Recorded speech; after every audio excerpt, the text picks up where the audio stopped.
It's to really try to shift attitude with those people that are going to decide things. I've had success in the past, and it's sometimes like it can take. Well, here's an interesting fact about parenting. Sometimes with kids, it takes about 12 times to get them to eat and like a food. So basically, politicians are babies, and we need to spoon feed them until they eat it. The Gospel of Maddy. That's gonna be a short and a reel. What I just said there. Together with friends along the way, united with strength to face the day. We're together and now we're here to say, united we will be the change. Hello, everybody, and welcome to Above and Beyond the Accessibility and Inclusion Podcast, live on YouTube for January 9th, 2025. As always, joined by the always dapper Maddy Dever. Maddy, how are you? How are you feeling 9 days in to Well, Ontario 9 days in, being eh? barrier free? I'm experiencing the pure joy of having no barriers everywhere I go. It's immensely enjoyable. Sarcasm mode off. Yeah, the deadline has come and gone. We have seen members of the community uproar with regards to how the challenges that we faced prior to the deadline of January 1st, 2025 still exist. We've seen David Lepofsky advocate at Queen's Park for the shenanigans, let's call it, going on at Queen's Park that don't allow for a fully barrier-free Ontario. Maddy, let's start with how's the weather over there, buddy? It's cold. That's what it is. It's cold. So it's funny. If we set the barrier free date to be July 1st, I probably may have believed it because it's in the winter time that I experience way more barriers when it comes to snow clearing and just like being in a wheelchair, in a motorized wheelchair in the wintertime is cold. Your battery runs it runs out much quicker, so you can't go as far or stay out as long. It's challenging, but it's cold. I'm not a big fan of January and February in Canada. I was actually just talking to my PSW this morning that what I really want is I want Canada to, so we know that there's certain folks in the States talking about Canada being the 51st province. Well, I would like that one of the Caribbean countries to be the 11th province and just stay out of the whole America fiasco, because then I could go down for January and February and stay in Canada and keep warm. Yeah, I don't like the cold or snow. Yeah, I'm no, not I'm not Elsa. The snow does bother me anyway. and no, I don't want to build a snowman either. You're right. The cold does affect many people with disabilities, and as Canadians, we should be used to it, and for all intents and purposes, we are. But that doesn't make it um, different as a way as in how it affects people with disabilities. It affects our travel. It affects our health. It affects our abilities to do certain things that we could do a lot easier in the summer months. But Maddy, yeah, exactly. Winter blog? Like I don't know. Like yeah, that's just Canada. That's just the way it is. Or something we acclimatized ourselves to. And just kind of going back, Maddy, what has the 9 days barrier free been like for you? Well, I mean, it's so a lot's happening in the political world, and we are pawns and peons in the whole world when it comes to politics. Our issues are raised when it's going to help whatever party, whether they're in power or not, and we're ignored or forgotten about when policies are actually in place or when the political entity's not in the limelight. And there's probably quite possibly going to be two elections this year. Definitely one federally, because we know that definitely by October 19th there will there will be an election federally. Whether it happens, in April or May or June or whatever, it's going to happen this year. So we know that. So we need to start gearing up to the Canada Disability Benefit was a huge disappointment this year, and the disappointment with a capital, triple capital, quadruple capital D, all caps, exclamation mark, hashtag sucks. But so we've had disability issues dealt with, and we thought there was positive change happening. We had the Disability and Inclusion Action Plan, which was a great idea to really try to move the needle forward. We've had the Accessibility Act, which was passed 3 years ago. 4 years ago? My gosh, 2020. And now we thought we were moving towards something, and the rug got pulled away. The football. Lucy pulled the football from us, and we, the Charlie Brown disabled folks, went flying down and landed on our tushies again. So we have that focus and energy that we need to really put towards talking to all political parties, regardless whether you like them or not, so that the candidates are well informed of the issues that we're facing. But we're probably quite possibly 50-50 coin flip going to have an Ontario election, which will affect us directly more. Our lives are mostly affected by things that happen provincially and municipally. The province controls the municipalities as well, so it's really, we have not seen much positivity in when it comes to disability and accessibility with the current government, but we haven't really seen a lot of positive. I feel that we've been used as pawns occasionally when somebody from the opposition wants to say, "Hey, you're not doing this. Look at this person and their story," but not trying to do the changes, not trying to do the work behind the scenes to make those things possible. I don't like being used as a political pawn. So we have this possibility that we need to start the advocacy again to really, find what matters most to us, what's going to be the changes that will help us the most, that are doable, and start being active, talking again to candidates as they get nominated in every riding across this great province, because the nominations are happening everywhere. This is turning out to be an election year, capital E. Dare I say, and I know we're live here on YouTube, but I'll say it anyway. Dare I say inspiration porn? It's For what? people to inspiration. Yeah. Yeah. I mean, it's really, say something front facing an individual, but then not Yeah. take the words and apply the action to it. Hence the attitudes based barriers people with disabilities face. Exactly. Inspiration corn, exactly. There's a kernel of truth in every inspiration corn. There is yes, exactly.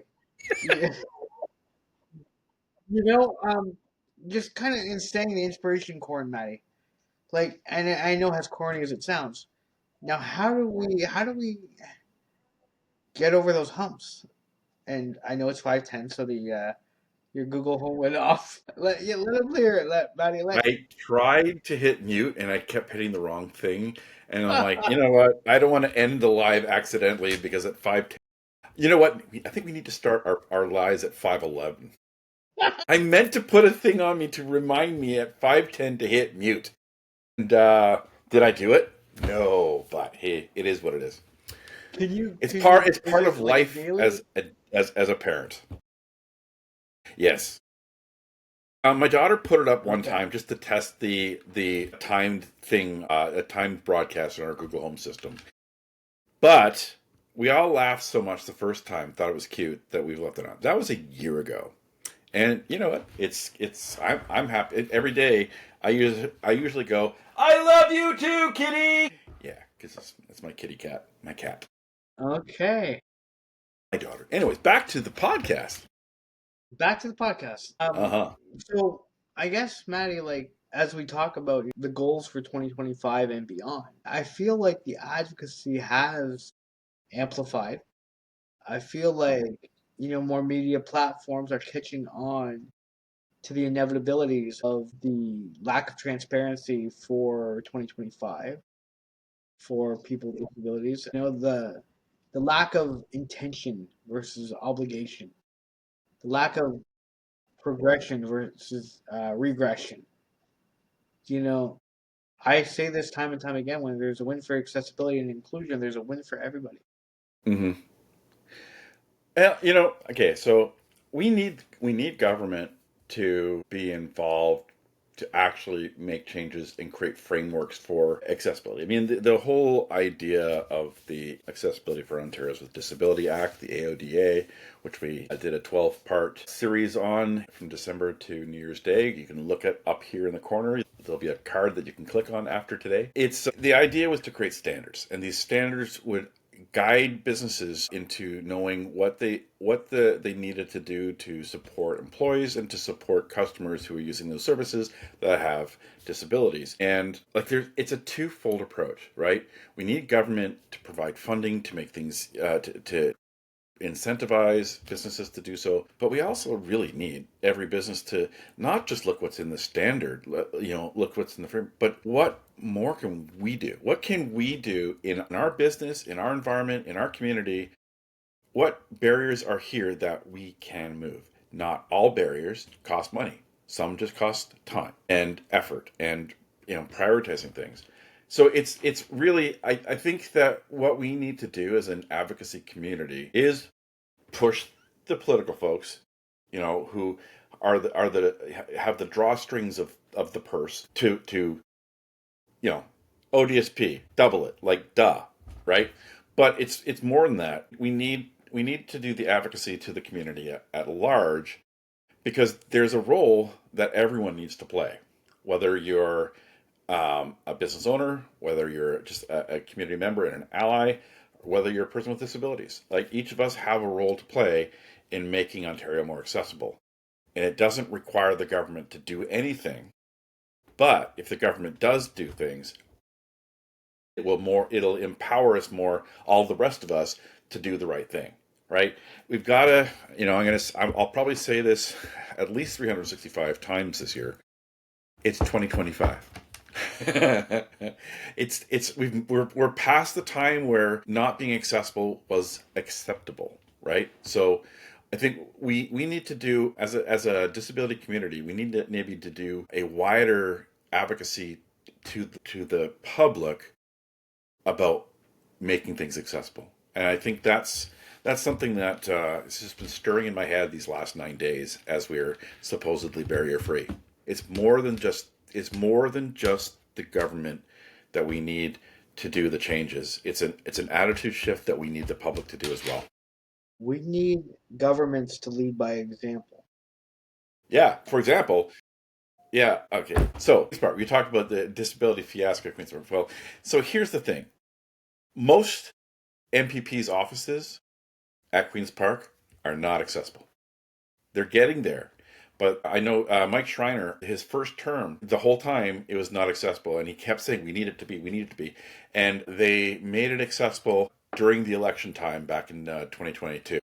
It's now accessible, but he had 4 years. He had a push to make a change to be able to have people like me be able to meet him. It's ridiculous, but yeah, start from the example of governments themselves and all of the subsidiaries and ministries and pseudo corporations that are responsible to it. Yeah, start there. Start at Queen's Park. Yeah, and furthermore, not having to make the accommodations to meet us elsewhere because of the lack of accessibility at Queen's Park. You and I have been to Queen's Park. We've seen Queen's Park. We've seen the lack of access at Queen's Park. And again, it goes by leading by example, Maddie. You Hmm. know, having those, having people with disabilities are advocates, at Queen's Park. They're like anybody else, not having to integrate us at Queen's Park, but include us at Queen's Park. Hmm. And that's a really big difference between integration and inclusion. And look at a difference between equity and equality. Giving us the equitable placemat for our voices to be heard, be listened to, and the actions then be forthright and intentional towards cultivating solutions. I mean, like for me, we talk about all these great amenities that, we're working to make this accessible, that accessible, and so on and so forth. But if you don't have a way to get there, Yeah. what's the point? Yep. We need to be able. Accessibility means we need to be able to get there, get in there, get around there, and be able to use the bathroom appropriately there. So yeah, it's I guess like we're still dealing with the frustration of 20 year target of getting to January 1st, 2025 to be barrier free, and to know over the last 4 years that we were never going to get there, not even close.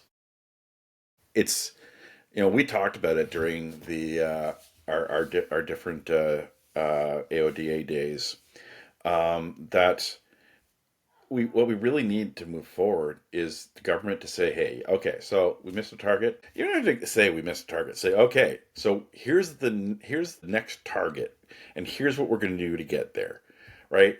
Some sort of roadmap and a time so that we can see progress moving forward.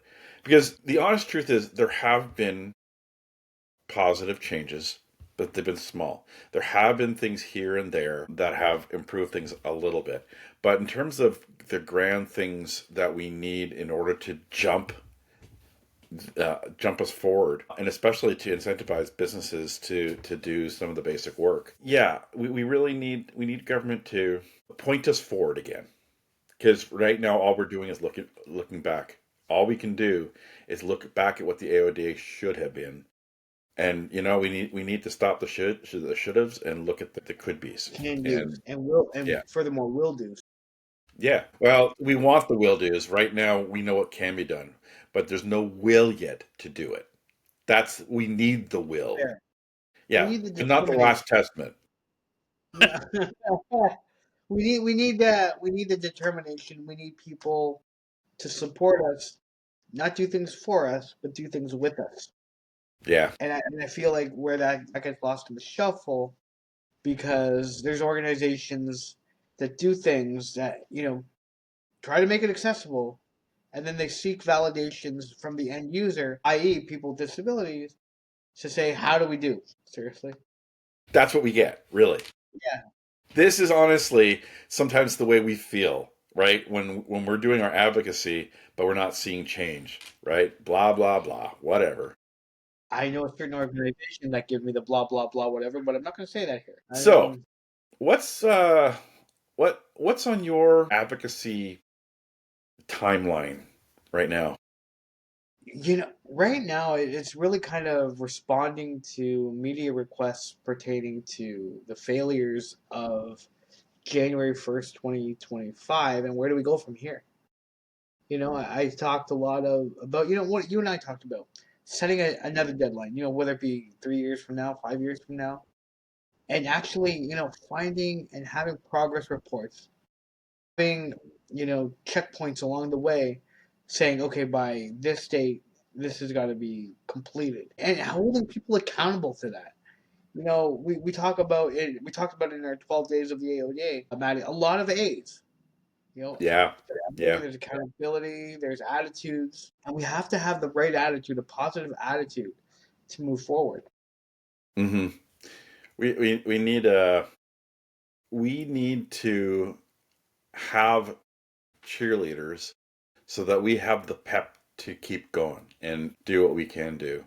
I mean, I tend to be involved a lot more in autism and developmental disability concerns, and we've seen the ebbs and flows of support by governments and by parties and lack of supports, and it sort of mirrors what we're experiencing in the wider disability community. I mean, sometimes like there's really good progress, and then it just sort of slows down and sort of regresses a bit. And like I have a lot of positivity about this year. I mean, I have a really good feeling about um, that in 2025 we'll start having more of a positive direction in terms of disability rights and our lives. And it's not the pace that I'd like it to be.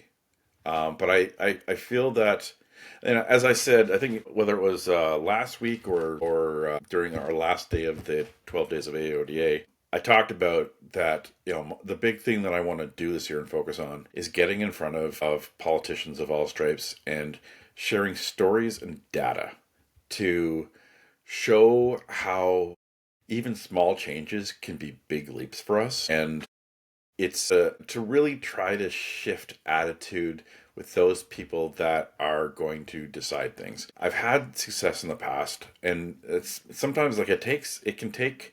Well, here's an interesting fact about parenting. Sometimes with kids, it takes about 12 times to get them to eat and like a food. So basically, politicians are babies, and we need to spoon feed them until they eat it. The gospel of That's gonna be that's gonna be a short and a reel. What I just said there. that. You know, but you exactly. I was going to say that is politicians are babies. But Politicians are babies, exactly. And sometimes they're too spoiled, but there's always diapers to clean up after. you know, there's always that adage, Maddie, about what's in it for me or what's in it for them. Yeah, yeah, If they face that or they help us accomplish a change or yeah. help us do something, break down a barrier, Happy so to speak. citizens. Come on, damn it. Happy citizens. That's what's in it for them. Well, exactly. We talk about this demographic of disability Hmm. changing almost minute by minute because of the demographic could have to anybody at any time. Hmm.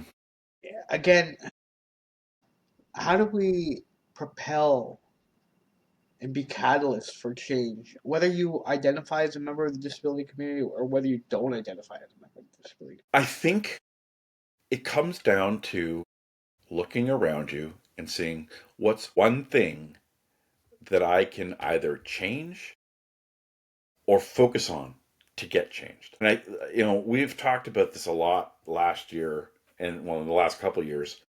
The first the first barrier is attitude. Your own, other people's, ableism in general. Once we can knock that first barrier down, every other barrier after that becomes easier. And the more that you're focusing on the barriers around you that you, as an ally, or you, as an individual, a person with disability, can tackle, then you find other people that are interested in tackling the same thing, other people that are experiencing it. There's a power of numbers, there's a power of unity, there's a power of community, and that's what we need to work on. There's a whole bunch of disability organizations in Ontario, a whole bunch, lots of names, lots of things, and lots of sort of micro focuses. And election years are really great years for all of us to get together and try to find the things that we want changed the most and to build a team to make it happen. I can see this year we're probably going to have many rallies on Parliament Hill, many rallies at Queen's Park, many rallies in the community. And I have this vision in my mind of 100 or 200 people in wheelchairs and other people with disability all linking arms in a circle around Queen's Park. An unbreakable circle that shows our unbreakable spirit and a unity for change. Well, then I guess, Maddie, a couple questions from that is how do we hold people to their promises to us? How do we. At the ballot box. Well, well, well I mean, yeah, that's at the ballot. ultimately. Yeah. Well, I mean, it's sharing stories with the media and sharing data with the media, sharing stories with. I mean, there's our lives at large, and then there's also every business needs to be accountable for how accessible they are, and whether it's talking to politicians, whether it's talking to chief of staff, whether it's talking to the people in the offices of MPs or MPPs, or whether it's talking to business owners. I've had a lot of success in the different towns that I've lived in talking with the owners or managers of places that I can't get into or where I'm having challenge. And every one of those conversations leads to change. Not necessarily all the change I want or need, but it leads to change. And again, it's, I'm not going to say business owners are like babies. I'll say they're more like teenagers. It takes time and sometimes multiple people.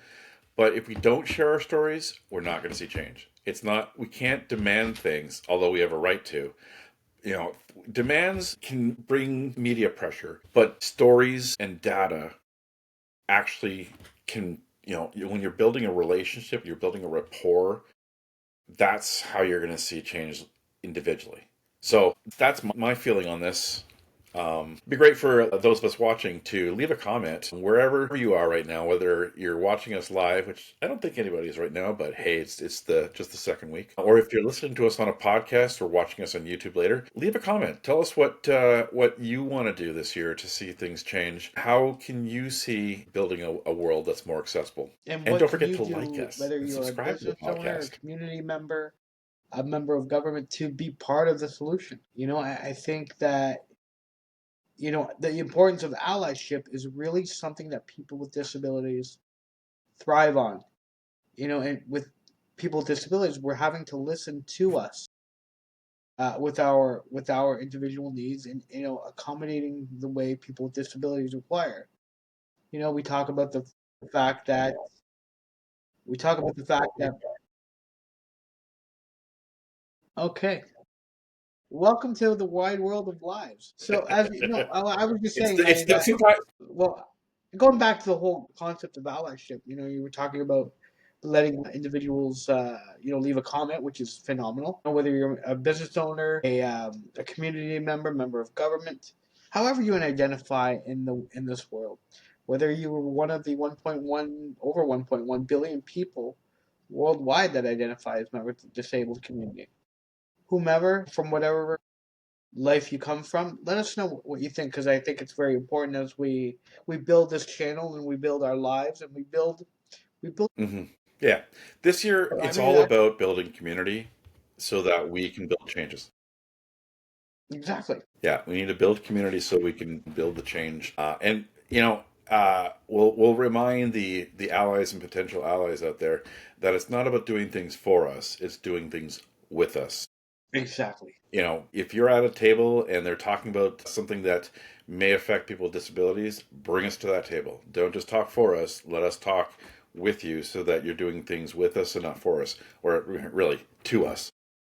Because And every building. time when we co-design, we will build the things that actually impact us positively. If you're at a table, if you have a microphone, pass it to us, let us speak. If you have opportunities to make change, bring us so that we can be change makers together. Absolutely. Again, nothing about us without us, and I think it's a very valid message.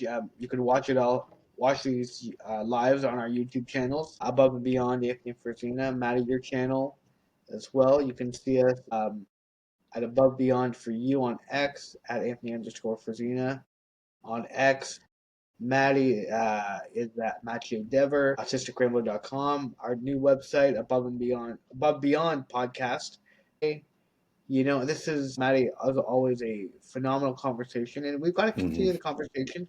So leave us questions, leave us comments. If there's topics related to the accessibility and inclusion community that you want us to talk about, Maddy and I are both well versed in our ways of how we advocate as allies within our communities.